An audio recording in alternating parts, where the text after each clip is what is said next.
Então tá, obrigado pela paciência aí de alguns que já estão assistindo demais e obrigado por ficarem aí para a minha apresentação também, e logo após o professor André. Então nosso recente trabalho envolve um controle periódico, né, aplicado ao controle de atitude, especificamente ao modelo do Serpens 2, que é um CubeSat de 3 unidades. Temos os CubeSats convencionais padrão, que é formado de um cubo, 10 por 10 por 10 centímetros cada aresta. Nesse caso, 3 unidades, ele seria como tivesse 3 CubeSats concatenados. Esse trabalho ele vai ser apresentado mês que vem no sexta Conferência Internacional em Ciência Não Linear e Complexidade, que será em São José dos Campos. Enfim, só uma breve introdução, um resumo da minha apresentação, falar um pouquinho do evento que acabei de mencionar, uma definição breve dos sistemas de referência considerados nesse trabalho, a parte da modelagem, que vai tirar muito proveito do que já foi apresentado pelo Lucas na apresentação anterior. A mecânica é a mesma, aplicada a um satélite. Faremos uma análise, uma discussão sobre a questão do controle magnético, né? E então nós vamos analisar a questão do comportamento do campo magnético, né? Adiante ao projeto de controle linear, periódico, desculpe, e apresentaremos resultados e uma conclusão. Enfim, alguns tópicos então relacionados ao nosso trabalho tem a ver com a dinâmica, parte de mecânica celestial e modelagem, simulação numérica e otimização, né? O evento acontecerá em São José dos Campos, nas instalações do INPE, né? Mês que vem, dos dias 16 a 20 de maio. Enfim, teve uma complicação aqui de slides. Eu acho que é melhor eu abrir o PDF, então.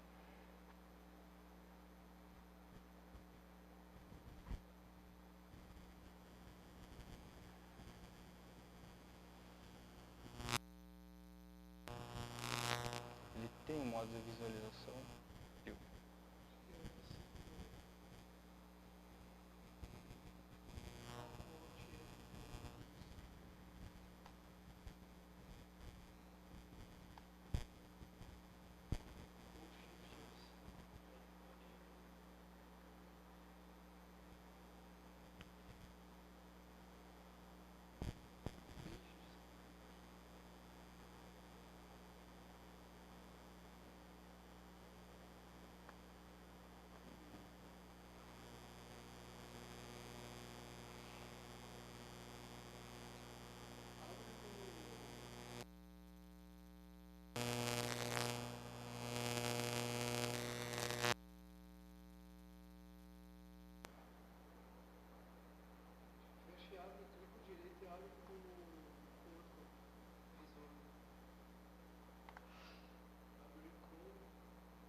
Tudo bem.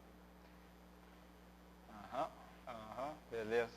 Então, só uma breve introdução. Nós vamos considerar principalmente 3.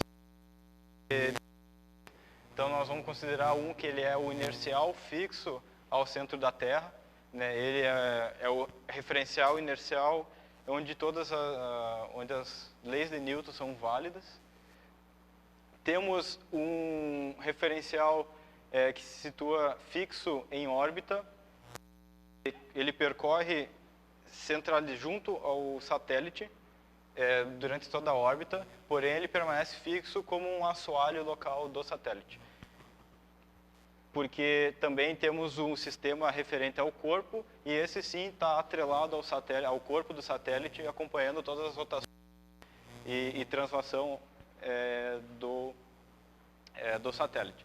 Aqui então nós temos uma definição importante da atitude do satélite, ou seja, do posicionamento, a orientação do satélite, referente a referenciais, sistemas de referência. No nosso caso, de um satélite Nadir apontado, nós temos interesse de referenciar nossa atitude a esse sistema referencial local em órbita, que é chamado de LV-LH, que é o local vertical, local horizontal, definido ali como um assoalho em órbita. Essa matriz ela é exatamente a mesma, considerando as rotações de Euler, indo de rotações do eixo ao Z, Y, X, nessa definição de ρ, pitch e O. Só que aqui estão em termos de quaternios, que é uma representação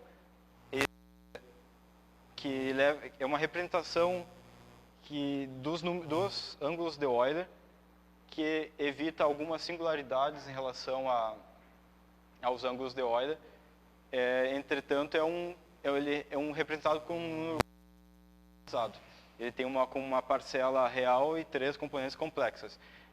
Enfim, aqui só uma representação, esqueçam aquele último referencial lá, é como se nós tivéssemos o inercial aqui, nós temos um sistema local fixo sempre, ele vai estar orbitando junto com o satélite, e mais aqui acompanhando o corpo do satélite. Eu apenas reaproveitei uma imagem de uma outra apresentação.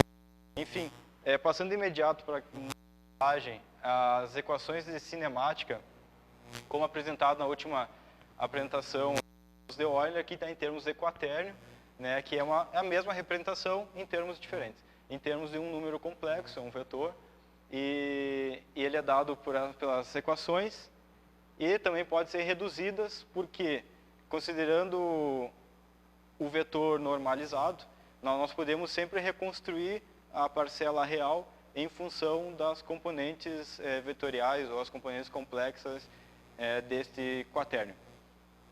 Até essa redução do modelo é uma consideração importante por questões de controlabilidade do sistema, mas não vai ser discutido nessa apresentação.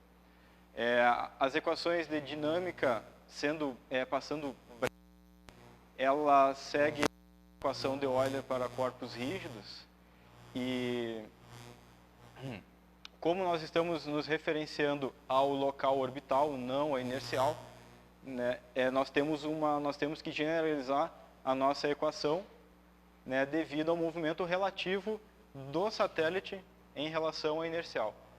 Então, nós temos um termo que ele é dado pela taxa de rotação orbital, e é por isso que a equação ela acaba sendo estendida.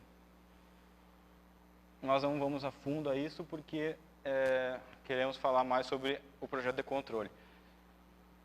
Como o sistema é um sistema não linear, naturalmente não linear, né, para que seja possível uma fechada e aplicar métodos de controle linear, nós temos um processo de linearização do sistema, fazendo considerações de pontos de equilíbrio. Então, nós temos que o ponto de equilíbrio de cinemática é quando o satélite converge àquele LH, ou seja, ele está alinhado à sua referência local. A atitude, então, aquela matriz de rotação, ela é uma diagonal, uma identidade, com todas as rotações zero. E isso resulta num quaternio que somente a parcela real é 1. Também temos que a consideração que no equilíbrio as taxas angulares do corpo, isto é, as velocidades angulares do corpo são também todas dissipadas. A energia cinética ela é dissipada pelo controlador, então fica em zero, estabilizado. Então nós temos num formato matricial o nosso sistema no espaço de estados, onde nós temos o vetor relacionado à atitude, né, as componentes vetoriais do quaternio, as componentes das taxas angulares do corpo e a parcela aqui de controle. MC é a nossa variável de controle, ela será provida pelo nosso controlador, né, que deve que deve satisfazer a manobra de controle de atitude, né? Apenas ali alguns elementos da matriz são dados para essas equações. Partindo para a nossa discussão em relação ao controle magnético, nós temos que o torque mecânico produzido por um satélite que tem atuadores magnéticos ou dispositivos magnéticos que vão,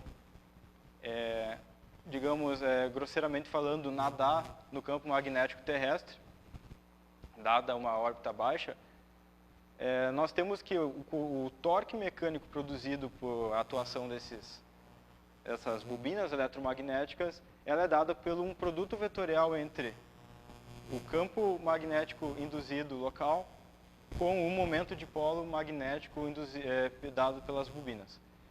Ou seja, nós temos aí uma perda de atuação, porque dado esse produto vetorial, nós temos que a atuação ela acontece só em duas dimensões, ou em determinadas situações o satélite perde sua controlabilidade em relação a um eixo, né, devido a componentes paralelas ao componentes do campo magnético, então esse produto vetorial acaba...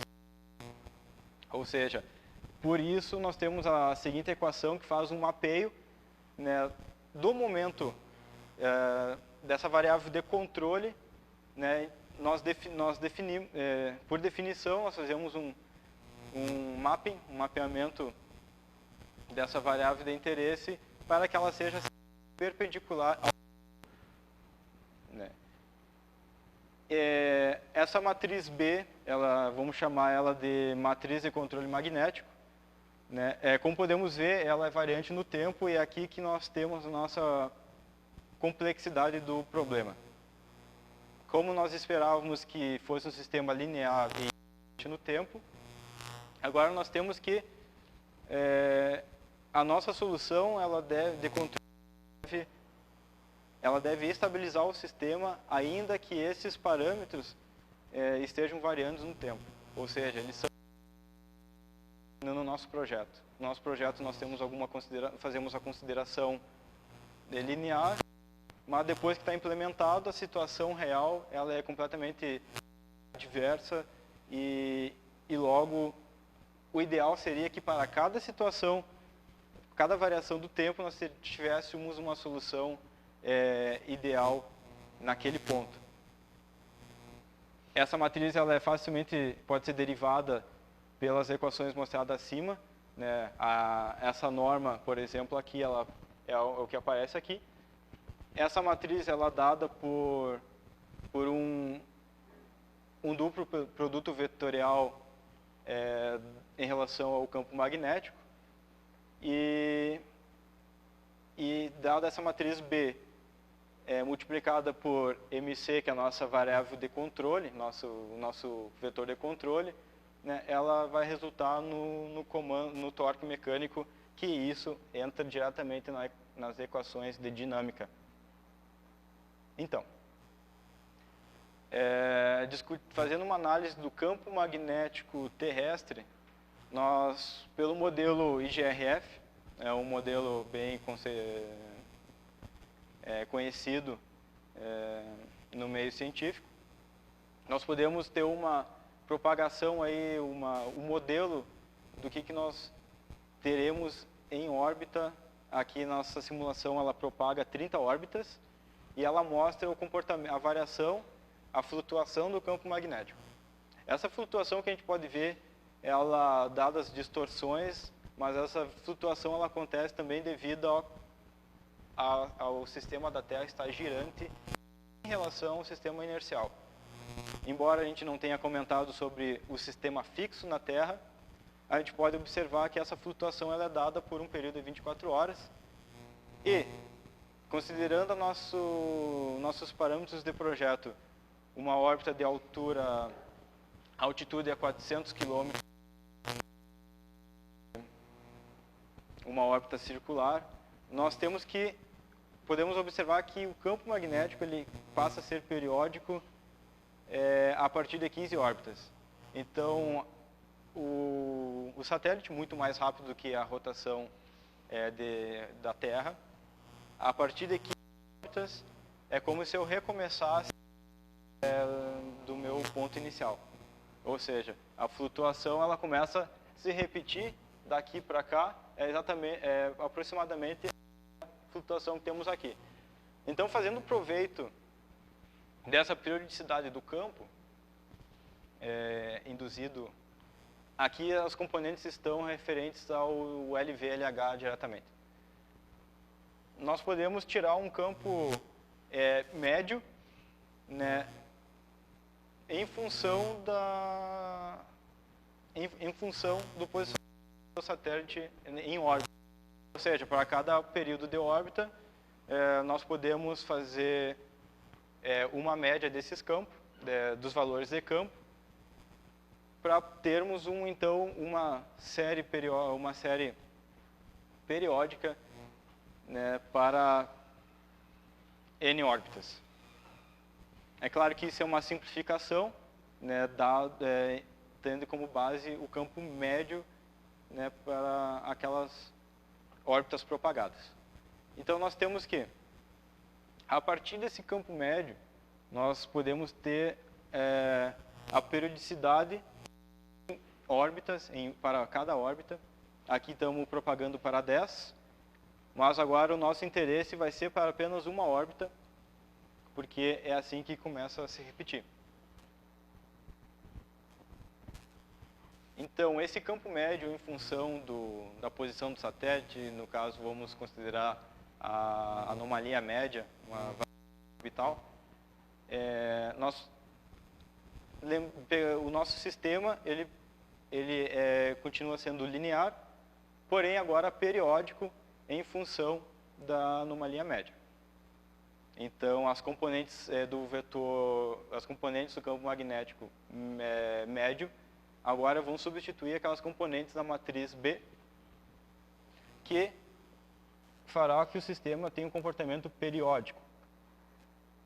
Então, fazendo proveito dessa periodicidade, nós passamos para o nosso projeto de controle periódico. No passo, nós discretizamos o nosso sistema, né, o nosso método considera um sistema, um algoritmo discreto. Então, nós consideramos K, o tempo discreto, né, TS, nossa taxa de amostragem, P, o número de amostragem para uma órbita. No caso, nosso P vai ser 100 amostras para cada órbita. Então, aplicando a discretização de Euler,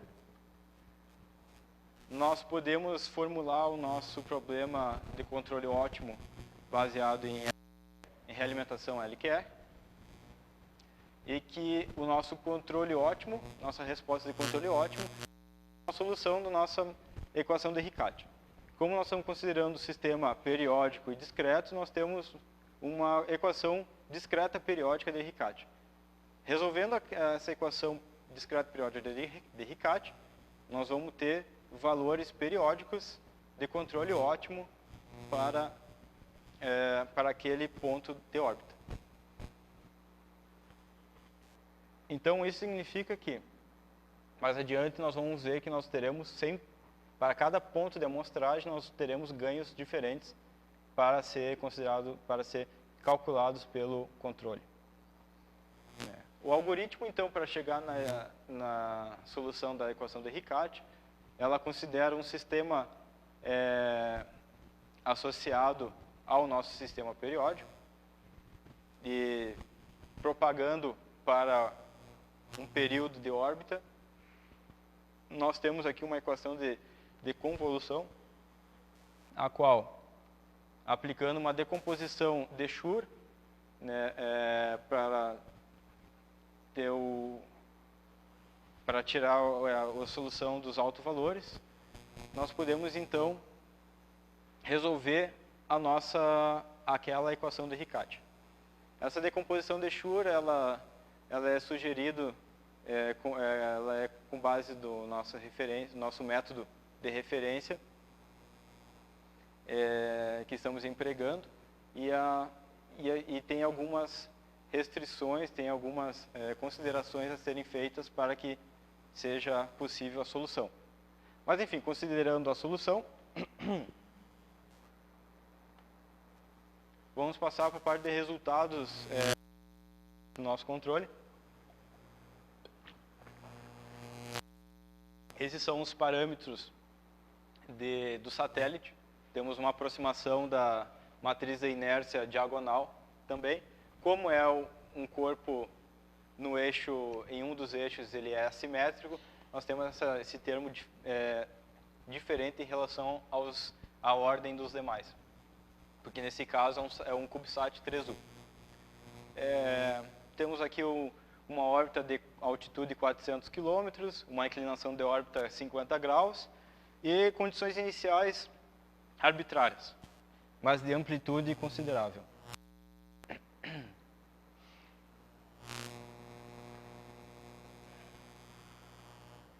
Bem, o periódico ele acha ganhos para uma faixa de órbita. E esses ganhos vão começar a se repetir para as demais órbitas. Esses ganhos eles são armazenados em memória e eles são acessados, né, com relação ao translado do satélite em órbita. Este é o resultado da performance do controle.